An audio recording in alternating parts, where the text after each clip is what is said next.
नमस्कार सभी को U3 के ई लर्निंग प्रोग्राम में आज आपका फिर से स्वागत है। मेरा नाम करण सिंह है। आज हम कक्षा 10 विषय मैथ का चैप्टर नंबर 9 का उदाहरण नंबर 1 पर डिस्कस करेंगे। आइए करते हैं। तो हमारे पास चैप्टर नंबर 9 का उदाहरण नंबर 1 मीन्स एग्जाम्पल नंबर 1 है।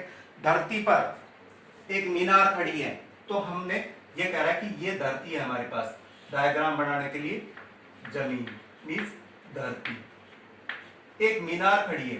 ये हमारे पास एक क्या है, मीनार है। मीनार है।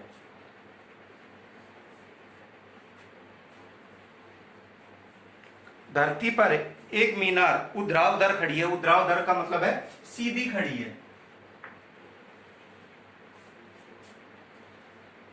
धरती के एक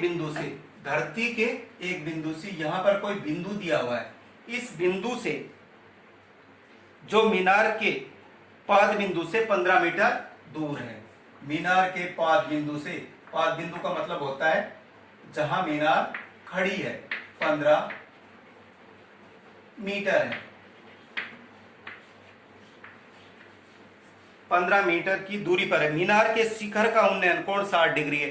शिखर का उन्नयन क्या होता है, क्षैतिज रेखा भी जमीन लेवल, और जब हम ऊपर की तरफ देखते हैं मीनार की तरफ, तो उसके बीच में जो कोण बनता है वो क्या होता है, उन्नयन कोण 60 डिग्री है। तो ये हमारे पास 60 डिग्री है। जब जमीन और मीनार सीधी खड़ी है तो इसका मतलब ये कोण हमारे पास क्या होगा, 90 डिग्री का होगा। तो मीनार की ऊंचाई ज्ञात कीजिए। तो मीनार की ऊंचाई ज्ञात करनी है हमने। इस मीनार की ये ऊंचाई ज्ञात करनी है। तो आइए ज्ञात करते हैं। तो कैसे ज्ञात करेंगे, तो यहां त्रिकोणमिति अनुपात लेंगे। त्रिकोणमिति पहले तो जो दिया है उसमें वो लेंगे। तो ये क्या दिया, वस्तु और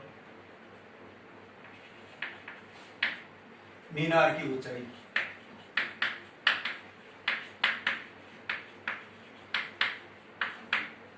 इसको हम नाम दे देते हैं ए, बी और सी। हमारे पास एक समकोण त्रिभुज बन गई ए बी सी। तो मीनार की ऊंचाई जो बी सी, ये हमने ज्ञात कर दिया, इसलिए मैंने प्रश्नवाचक लगा दिया इसका। वस्तु और मीनार के पाद बिंदु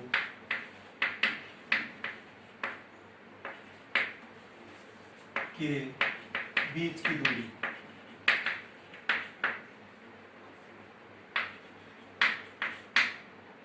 ए बी हमें 15 मीटर दी हुई है। कोण ए 60 डिग्री दिया हुआ है और कोण बी हमारे पास है 90 डिग्री। तो ये हमारे पास एक समकोण त्रिभुज बन गई, जिसमें मीनार की ऊंचाई BC हमने ज्ञात करनी है। वस्तु और मीनार के पाद बिंदु के बीच की दूरी AB 15 मीटर दी हुई है।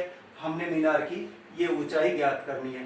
तो ऊंचाई ज्ञात करने के लिए हम क्या करते हैं, समकोण त्रिभुज ABC में,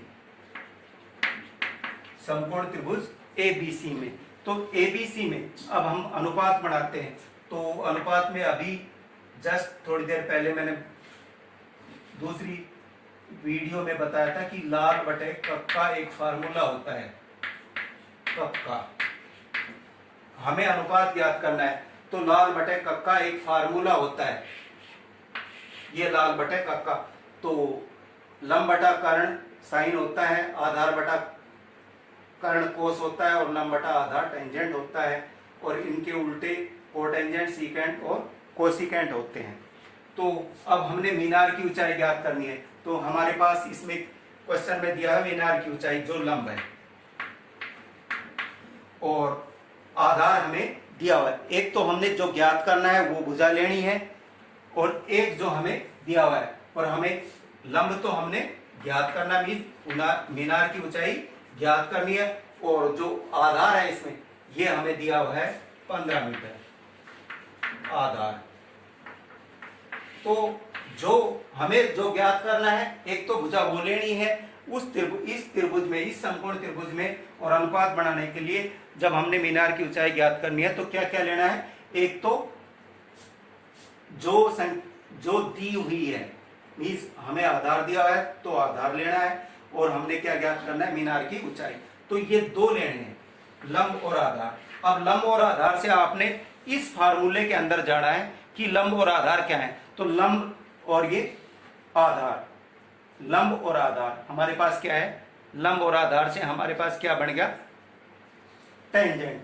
तो यहां लिखेंगे अनुपात बन गया हमारे पास टेंजेंट ए बराबर लंब बटा आधार, इस लंब बटा आधार, और लंब आपके पास है BC और आधार है AB। तो आपके पास अनुपात बनेगा टेंजेंट ए लंब बटा आधार BC बटा में AP। तो टेंजेंट हमारे पास ये कोण है, हमारे पास टेंजेंट 60 डिग्री, और लंब हमारे पास है BC, और आधार हमें दिया हुआ है 15 मीटर। अब हमने इसका मान रख दिया टेंजेंट 60, एक की जगह हमारे पास कोण 60 है, BC की जगह हमारे पास कुछ नहीं है क्योंकि हमने मीनार की ऊंचाई ज्ञात करनी है, और आधार हमारे पास 15 है। तो हमारे पास अब tan 60 की वैल्यू टेबल से लेनी है। tan 60 की वैल्यू होती है हमारे पास √3। तो ये BC बटा में 15, जिसके बटे नहीं होता उसके बटे 1। अब हम इसको क्रॉस मल्टीप्लाई करेंगे, यानी ये 15√3 से गुणा करेगा और BC से गुणा करेगा, तो हमारे पास हो जाएगा BC बराबर 15√3। 15 इससे गुणा होगा तो 15 गुणा √3 BC, और BC हमने मीनार की ऊंचाई मानी थी, तो इसलिए मीनार की ऊंचाई BC बराबर 15√3 मीटर आंसर। इसी के साथ हमारा ये क्वेश्चन कंप्लीट हो गया।